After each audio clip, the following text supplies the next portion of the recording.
Baru 10 hari berjalan, bulan ini resmi menjadi bulan paling kelam dan terberat bagi seluruh rakyat Indonesia. Mari kita absen deretan mimpi buruk yang menghantam negara kita bertubi-tubi. Pertama, nilai tukar rupiah hancur lebur menyentuh titik terendah dalam sejarah di 18.000 per dolar Amerika. Kedua, indeks harga saham gabungan anjlok parah ke level 5.300, mengalahkan krisis era pandemi. Ketiga, PPh final UMKM dinaikkan gila-gilaan dari 0,5% menjadi 22% dalam semalam. Keempat, harga BBM Pertamax meroket diam-diam menjadi Rp16.250. Belum cukup, utang negara nyaris 10.000 triliun memicu DPR mendesak pajak dipertekan, ditambah izin Polri aktif mengisi jabatan sipil. Puncaknya, skandal korupsi raksasa makan bergizi gratis yang menyeret Dadan Hindayana. Apakah negara kita sedang menuju kebangkrutan? Tulis analisis kalian dan follow Orang Dalam Update. Ada presiden kayak Pak Jokowi yang jarang keluar negeri, disalahkan, ya kan? Jokowi nggak pernah keluar negeri. Jokowi tidak peduli politik luar negeri. Saya sering keluar negeri. Prabowo sering keluar negeri. Aneh itu. Bapak Prabowo, kelihatan banget sih kalau anti kritik, kalau nggak suka dikritik. Ketika zaman Pak Jokowi itu jarang keluar negeri dikritik, wajar. Ini negeri demokrasi. Ketika zaman Pak Presiden Prabowo, Bapak sering keluar negeri dikritik, wajar. Jadi Bapak kalau mau pidato, itu lihat dulu substansinya apa. Yang mau disampaikan apa. Yang agar didengar oleh tamu undangan apa. Agar didengar masyarakat apa. Jangan nyinyir. Nyinyir itu biarin ke rakyat, biarin mulut netizen. Presiden jangan nyinyir, nggak usah nyinyir Pak. Pak, Bapak diberi kesempatan untuk berpidato, ada mic, itu gunakan sebaik mungkin. Bicarakan tentang keberhasilan pemerintah, tentang tujuan apa yang akan dilakukan oleh pemerintah. Itu Pak. Bukan malah membuat rakyat itu makin nyinyir juga Pak. Kok gitu sih pidato seorang presiden ya?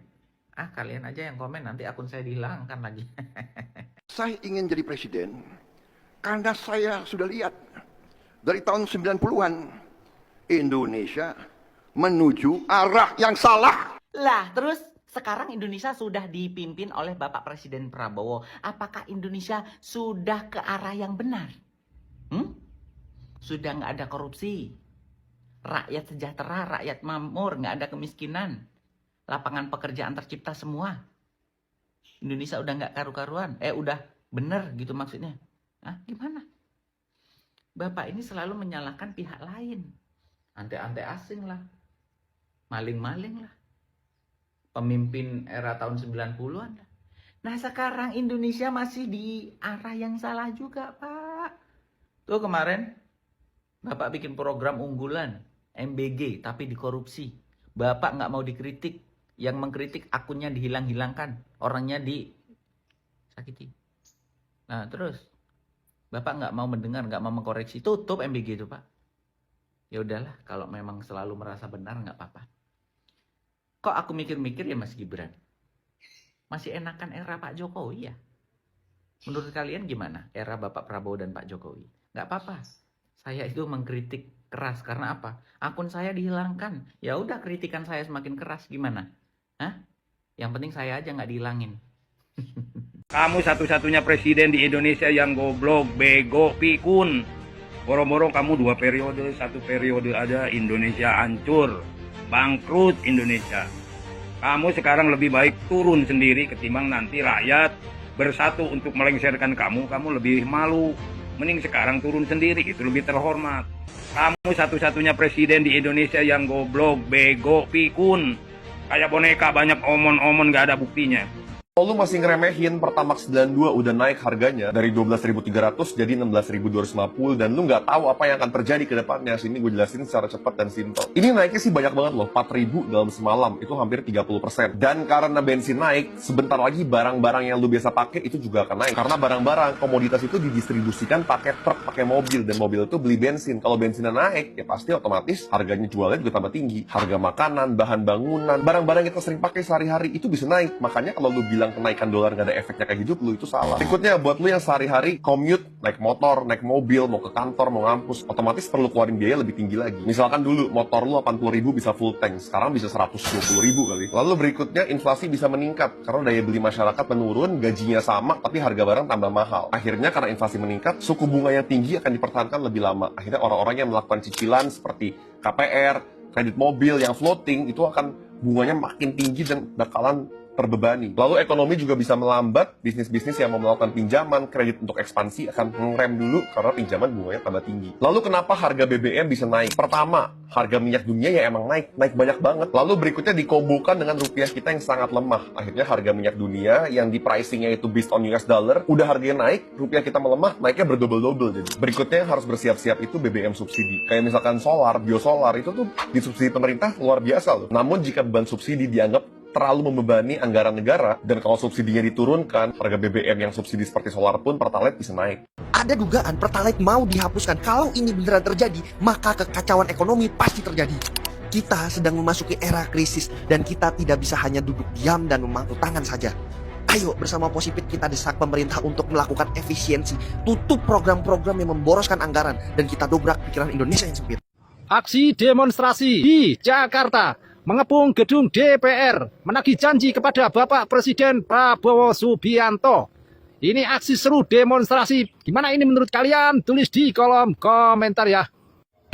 Pinter si Keling Bahlil, naikin Pertamax saat orang-orang lagi tidur. Gila sekarang jadi 16.250 yang tadinya 12.300. Inilah efek ekonomi hancur. Inilah efek rupiah melemah.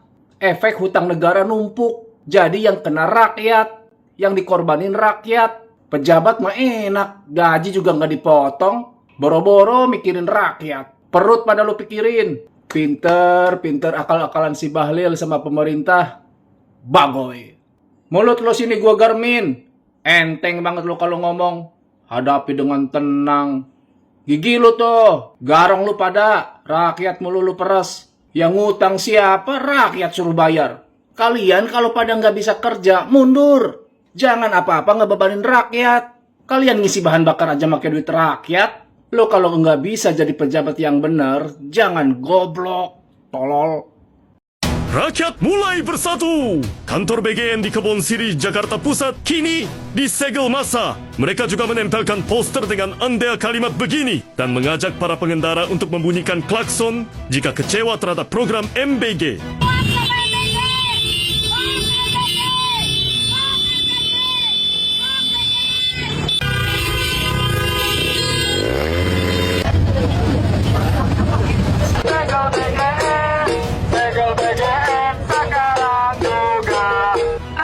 Juta per hari kawan-kawan. Maka hari ini kami ingin Kalian kapan sih kena angin duduk? Tuh lihat, hutang RI naik, DPR RI minta pemerintah genjot pajak dari rakyat untuk menjaga fiskal.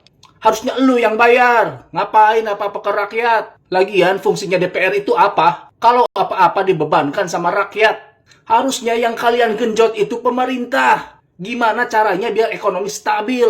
Gimana caranya biar rupiah nggak anjlok? Makanya kalau kerja yang dipakai itu otak. Jangan apa-apa pajak. Kalian itu Dewan Perwakilan Rakyat. Goblok, bukan perwakilan pemerintah. Asuk!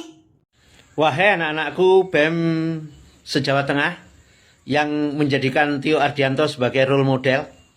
Kalian mengimajinasikan dalam bahasa Tio ya, terjadinya reformasi jilid kedua. Satu pertanyaan yang ingin kami orang tua sampaikan adalah, apakah ketika reformasi jilid kedua terjadi, secara otomatis kurs rupiah terhadap dolar akan menguat? Ini pertanyaannya. Apakah secara otomatis akan menguat? Apakah kondisi perekonomian kita langsung membaik? Apakah kemudian koruptor langsung berhenti? Apakah penggarongan terhadap sumber daya alam juga langsung terhenti karena reformasi jilid kedua? Begitu anak-anak. Coba ini kalian pikirkan, wahai mahasiswa yang pintar-pintar, cerdas-cerdas, dan memiliki jiwa kepemimpinan yang baik. Tolong dipikirkan, apakah reformasi jilid kedua yang kalian rencanakan memberikan garansi bahwa tidak terjadi instabilitas keamanan, sosial, politik. Ya, kalau politik pasti enggak ya. Apakah itu tidak berdampak pada kacau balaunya kehidupan bermasyarakat? Karena kalian tidak pernah mungkin mendiskusikan ya barangkali apa dampak negatif dari reformasi 98. Dampak negatifnya banyak loh. Banyak korban jiwa loh. Jangan salah. Kalau kita hitung sampai pada konflik horizontal yang terjadi di daerah-daerah akibat reformasi, itu bisa puluhan ribu korban jiwanya. Korban perkosaannya ratusan ribu. Ya. Gedung-gedung, toko-toko yang dibakar, yang dijarah, itu mencapai ribuan. Ya. Sungguh mengenaskan. Maka pikirkanlah baik-baik. Jangan sembarang mengatakan reformasi jika Anda tidak tahu. Dan saya yakin karena Anda memang belum lahir. Jadi itu hanya cerita-cerita indah dari senior-senior Anda yang seolah-olah heroik pada saat itu. Tapi pikirkanlah kita sebagai bangsa secara keseluruhan. Begitu ya nak ya. Terima kasih.